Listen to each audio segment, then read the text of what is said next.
자, 지금 시간이 2023년 5월 16일 화요일 오후 5시 2분입니다. 곧버스 2765원. 그죠? 2805원은 안 가고 2630원 아래로도 안 가고 안 가는 게 특징이에요. 중요한 거는 이게 6월달까지 시간이 있는 거예요. 지금 6월달까지 시간이 있는 겁니다. 여기에는 사실 그 띵글에는 반기봉이 없잖아요. 반기봉은 319예요. 319.5 정도의 상단선이 있어요. 저기 코스피 200 지수가. 그러니까 지금 325니까 5% 정도는 더 내려야 그 반기봉의 상단선 아래로 내려간다는 거죠. 그러니까 이제 외국인의 선물 매도나 만약에 개인의 현물 매수가 나오게 되면 이제 그 319.5 아래로 내려가야 되는 여지는 남겨놨다는 거예요. 이게 지금 시간적으로 한 5월하고 6월이니까 한 달 보름 정도 남은 거죠. 그러니까 지금 절반 정도 지났는데 못 눌렀어요. 곧버스를 못 눌렀다고. 지금 계속 전봉 종가 부근에서 머무르고 있는 거죠. 5월 말까지 못 누르면 6월 달은 위가 열려요. 5월 말까지 아래쪽으로 못 누르면 6월 달은 이제 위가 열릴 가능성이 있어요. 그러니까 2805원 위로 언제 갈 거냐? 이게 지금 관건이에요. 2805원만 넘으면 돼. 그리고 그 위에서만 놀면 돼요. 2810원 위에서만 놀면 돼. 5원 밑으로만 안 내려가면 된다고. 그러면 이제 급등 가게 되는 거예요. 근데 지금은 이거 올라가지도 못하고 그렇다고 빠지지도 않고 계속 거기서 깐족깐족거리면서 지금 시간만 때우고 있으니까 와, 이거 기다리는 사람 입장도 고려를 해줘야 되는데 죽겠습니다. 자, 2765원 다시 상단선 위에 올라탔으니까 노 코멘트. 그죠? 하단선 위로 올라섰죠? 이 얘기를 드린 거예요. 매수할 거면 주봉의 하단선을 이용하시라. 오늘 거래량 줄었네요. 감사합니다. 공중에 떴어요. 이거 넘으면 최고가 모드입니다. 고가 넘으면 최고가 모드니까 어제 고가 넘을 수 있는 거예요. 그러니까 오늘 그 부채 협상 잘못되면 곧버스는 갭상승 나오는 거고, 갭상승 나오면 어제 고가 넘어가는 거니까 제법 멋진 봉이 나올 수도 있습니다. 기대해 봐야죠. 어쨌든 기대는 해본다. 뭐 기대하는 거는 문제는 아니잖아요. 우리도 기대하면서 살아야지. 자, 타이거도 지금 전분기 종가 부근에 있고, 월봉은 상단선 위에 올라탔고, 그죠? 주봉은 하단선에서 튕겼고, 이게 지금 머릿속에 다 그려지실 거예요. 하나하나. 자, 이렇습니다. 뭐 남은 건 이제 부채 협상 결렬이냐 아니면 성공이냐, 그만 남은 거예요. 내일 새벽에. 그 새벽 결과를 내일 반영하겠죠. 근데 지금은 어쨌든 결렬도 반영되어 있어요. 지금 차트를 그려놓은 건 결렬까지도 반영해놨다고. 결렬되면 곧버스 날아가려고 차트 그려놨다는 얘기예요. 자, 보겠습니다. 개인이 1270억 매도, 외국인이 2277억 매수, 기관이 575억 매도. 근데 현물은 샀는데 반대로 선물은 2015억 매도했습니다. 그러니까 현물 매수, 선물 매도, 양쪽 방향에다 돈 다 투자를 해놓은 거죠. 특이한 건 개인이 곧버스를 별로 안 사요. 오늘 92억 샀어. 오늘 92억 샀다. 5월달 들어서 곧버스는 840억 정도 샀고, 매도는 1000억 정도 매도했어요. 아마 지금 한 160억 정도 남아있지 않을까요? 160억 정도 남아있는 것으로 보입니다. 자,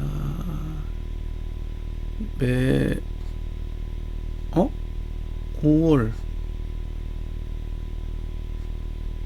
잠깐만요. 매도했겠죠? 매도했을 때니까 저 밑에 181억. 181억 남았습니다. 아직도 매도예요. 지금 자, 181억 원 보이시죠? 개인은 매도하고 있다고. 그리고 하나 더 보여드릴 건, 지금 3월달부터 지수가 올랐잖아요. 3월달부터 지수가 쭉 올랐는데 증권은 그 사이에 고퍼스를 6,691억 샀어요. 1등이야 1등. 예? 1등이라고요. 그러니까 지금 증권은 3월 이후로 가장 많이 산 주식이 고퍼스입니다. 자, 뭐 특이사항이 없는 거예요 지금. 예, 아직도 방향을 몰라. 예? 지금 5월달이 반이나 지났는데 아직도 위로 갈지 아래로 갈지 지금 방향을 모르는 상태예요. 계속 제가 얘기하잖아요. 그 월봉에서 코스피 지수가 언제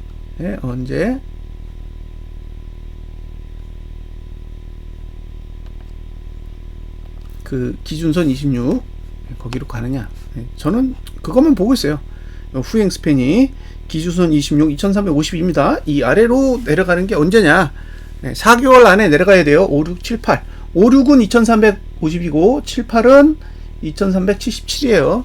어쨌든 지금 2480이니까 미니멈 100포. 그 다음에 52면 128. 128이냐 100이냐 뭐 이 정도잖아요. 근데 사실 이 밑으로 내려간다라는 거는 128만 딱 내리고 끝난다는 얘기가 아니죠. 아래로 그냥 내리꽂는다라는 걸 의미해요.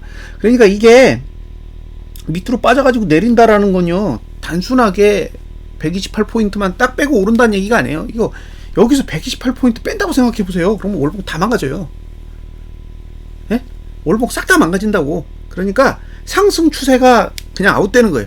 지금 코스피 지수의 그 후행 스팬이 기준선 26 아래로 내려간다라는 얘기는 월봉의 상승세는 없다. 월봉의 상승세 없으면 분기봉은 이미 다 작살나 있는데, 그러면 뭐 방법이 없는 거죠. 올릴 방법이 없다고요. 뭐 어떤 분들이 그렇게 내려가도 다시 올려가지고 2600을 가니 뭐 2700을 가니 그런 얘기를 하고 계신데, 글쎄요, 2350대까지 빼고 나면 그런 소리 못할걸요? 그리고 못 올리면 작살나는 거예요. 2350까지 올렸는데 2480 여기 2476 2476까지 못 끌어올린다. 자, 2352에서 2476까지 땡기면요 120호예요. 그러니까 내리 꽂은 다음에 이게 종가로 떨어지는 거란 말이에요. 하락하면 종가예요. 후행 스팬은 저가가 아니라 종가이기 때문에 2352보다 낮아야 된다고. 52를 기준으로 해서 그거보다 더 낮아야 돼. 그러면 그 상태에서 미니멈으로 올려야 되는 게 120포인트인데 120포인트를 6월달 한 달 내에 올린다? 쉽지 않을 거라고요. 그러면 못 올릴 거면 이제 작년 저점을 깨야 되는 그런 수준까지 내려갈 수도 있는 거예요. 그러니까 이게 안 내려갈 수도 있어요. 지금 뭐 저기 계속 호재 뜨면서 악재 다 없애가면서 그렇게 가. 그렇게 해서 안 내려. 그럴 수 있다고요. 근데 이게 2350대까지 내렸는데 여기서 반등한다? 그건 한번 생각해 보셔야 돼요. 생각해 보셔야 된다고요. 그래서 이제 그런 부분에 대해서는 좀 신중하게 접근하실 필요가 있는 거니까, 이게 떨어지면 매수 찬스다. 그건 이번 달까지만. 그건 이번 달까지만이고 다음 달 되면 없다는 거예요. 그거는 이제 감안하셨으면 좋겠고, 그리고 이제 내려가려면 악재가 있어야 되지 않겠어요? 그냥 밀고 내려가기엔 부담이 있을 거잖아요. 그러니까 뭔가 이제 이슈를 만들어야지. 외국인이 선물 매도하고 현물 매도를 할 만한 거리를 던져놔야 이거 누구 내려가지. 뭐 지금처럼 아무것도 없으면 그냥 계속 장난질 하는 거죠. 선물 매도하고 현물 매수하고 이러면서 시간만 끄는 형태가 계속 나오겠죠.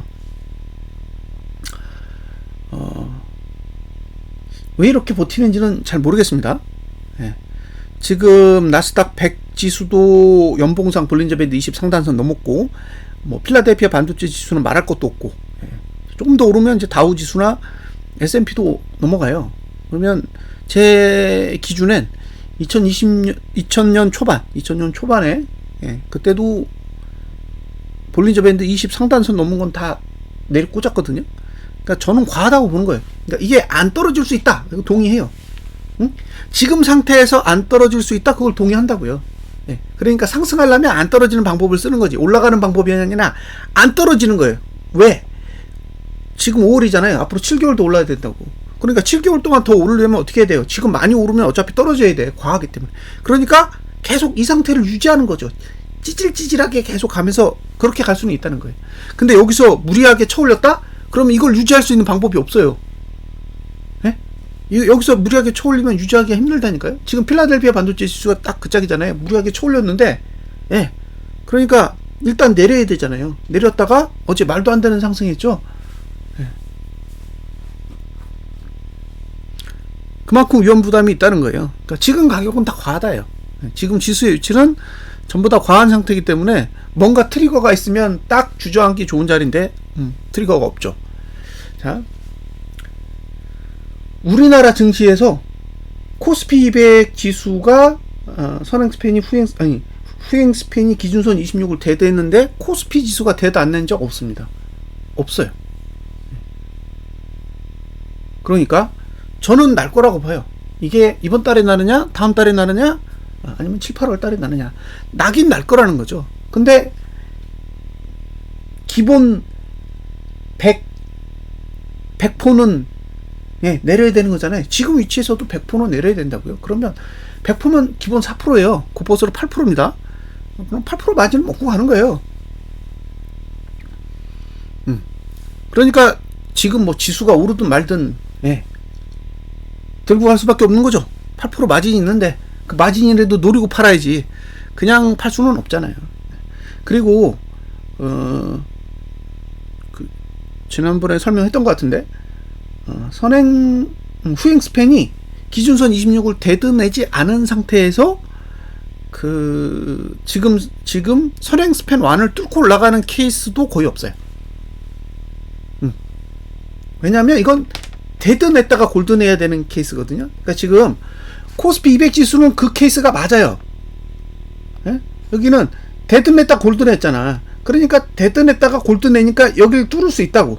여기 선행 스팬 1을 뚫을 수 있는데 코스피는 아직 데드도 안 났어요. 그러니까 이걸 뚫으려면 데드 먼저 내야 돼. 그 다음에 올라가야 골드가 나는 거죠.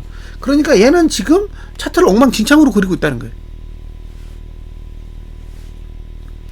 2600, 2700 말은 쉽죠. 예? 지금 2480이잖아요. 2480인데 2600이면 120호고 2700이면 220호예요. 빨리 쉽잖아요. 여기서 120호 빼보세요. 얼마인가. 예? 그러면 2360이죠. 예? 그러니까 2600 간다라는 건 2360도 쉽게 갈 수 있다 이런 뜻이고, 2700이면 100%를 더 빼보면 얼마예요? 예? 2260이죠. 2260도 가기 쉬운 거예요. 근데 우리는 지금 오르는 것만 생각하고 있어. 이 구조에선 오르는 것보다 내리는 게 훨씬 쉬운 구조예요. 예. 지금의 일목으로 보면 내리는 게 훨씬 더 쉬워요. 사실 띵글로 보니까 이게 내리기가 힘든 거지, 일목으로 보면 내리는 게 훨씬 더 정상적인 거예요. 그러니까 계속 오르는 것만 생각하지 마세요. 오를 수도 있고 내릴 수도 있는 거지. 예. 온통 올라가는 거에만 꽂혀가지고 뭐 2600을 가니 2700을 가니 2800을 가니, 어떤 사람은 3000도 얘기해요. 3000이 어딘 줄 아세요? 여기에요, 여기. 예. 여기라고요.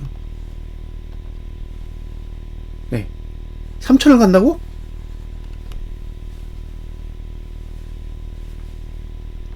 자, 여기까지 상방이에요. 네. 여기 넘기도 힘들어. 예?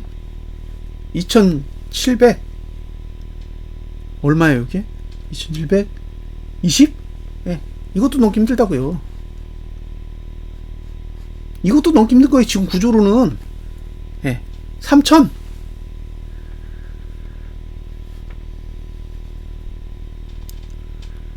솔직히 한심한 거죠.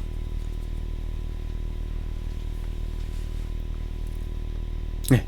이게 차트를 보는 사람도 2700도 쉽지 않겠다라는 생각 금세 해요. 네. 3000을 간다. 3000 뭘로 가요? 네? 애플이 올라서? 애플이 우리나라 점유율 다 갉아먹잖아요. 그러면 삼성전자는 빠져야지. 아니에요?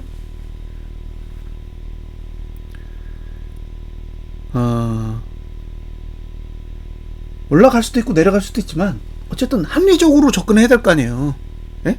분석하는 입장에선 맞든 틀리든 그걸 떠나서 합리적인 이야기를 해야 되잖아요. 어떤 환경이고 어떤 일이 일어날 수 있고, 예. 뭐 당신은 어떤 걸 선택하겠느냐 그렇게 물어볼 수는 있지만 3천이라. 예. 참 대단하다는 생각이 듭니다. 자, 지금 상태에서는 2552. 예. 만약에 위로 간다면, 이게 이제 호재로 적용한다 그러면 2552까지는 올라갈 수 있다고 봐요. 예. 그렇게 그려져 있으니까.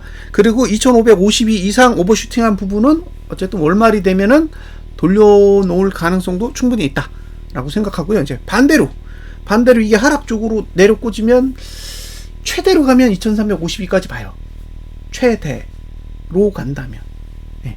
그리고 지금 코스피 지수는 전월 저가를 깼기 때문에 재수 좋으면 코스피 200 지수도 깰 수 있지 않을까라는 기대는 해볼 수 있다는 거죠. 물론 이제 거래일 수로 10거래일 남았잖아요. 딱 절반 지났는데 행운을 바라야죠. 저는 고버스와 관련된 방송만 합니다. 네, 레버리지는 안 해요. 왜냐? 제가 고버스를 들고 있어서 그래요. 네? 제가 고버스를 들고 있기 때문에 고버스 방송만 하는 거예요. 그리고 저로 인해서 고버스를 들고 계신 분도 있을 거 아니에요. 저만 들고 있는 건 아닐 거 아니에요. 네, 제 방송 보고 들고 있는 분들도 있을 거라고. 물론 손절한 분들도 계시겠죠. 예. 근데 손절한 건 본인들이 결정을 하신 거고, 손절하지 않고 보유하고 계신 분들도 있을 거라고요. 그러면 제 입장에서는 그분들이 나름대로 좋은 위치에서 팔 수 있도록 최대한 정보를 제공하는 게 저는 옳다고 봐요. 예. 제가 제공하는 자료가 틀릴 수도 있고 맞을 수도 있죠. 그건 제 능력이기 때문에 변명의 여지가 없어요. 틀리면 실력이 없는 거고 맞으면 실력이 조금 있는 거고 그런 거잖아요. 그러니까 제 실력이 부족해서 제대로 된 정보를 못 주는 거는 어쩔 수 없다는 거예요. 그런데 제가 의도적으로 정보를 주는 거를 끊어. 그러면 이제 그분들은 어쨌든 참고하면서 거래를 하고 있었는데 정보를 끊어버리면 솔직히 좋지 않을 거 아니에요. 그러니까 저는 계속 꾸준하게 이 동영상을 제공하는 거예요. 그게 제 의무라고 생각하는 거예요. 제가 잘 맞춰서 제가 너무나 뛰어나서 이런 방송을 계속하는 게 아니라 저로 인해서 거래하는 사람이 있을 거라는 제가 상상을 하기 때문에 도의적인 차원에서 계속 방송을 제공한다는 거죠. 그리고 이제 제가 아무리 생각해도 이 정도 가격이면 이 방송을 본 사람은 다 이길 것 같아. 그런 날이 올 수도 있잖아요. 안 올 수도 있지만 오면 저는 접을 거예요. 고버스 접어버릴 거예요. 그러니까 제가 이건 이제 더 이상 방송할 필요가 없겠다라는 생각이 들면 제가 보유한 고버스도 다 팔아버릴 거고, 그리고 이 방송도 접을 거예요. 그리고 이제 레버리지를 만약에 방송을 하든가 아니면 이제 제가 사람들하고 이렇게 이야기를 해서 진짜 좋은 주식 같은 게 있으면 그 주식에 대한 분석을 해볼 생각이에요. 근데 그때도 저는 여러 종목을 할 생각은 없어요. 그냥 몇 종목만 딱 찍어가지고 걔만 주구장창 파는 거지. 뭐 어떻게 여러 가지 종목을 다 추적할 수 있겠어요? 저는 그런 능력이 없습니다. 그러니까 지금은 제가 고버스를 방송하는 이유는 의무감이라는 걸 잘 생각하시고, 왜 맞지도 않는데 방송을 계속하냐 이런 소리 하지 마시고요. 안 보시면 됩니다. 자, 분석 마치겠습니다. 감사합니다.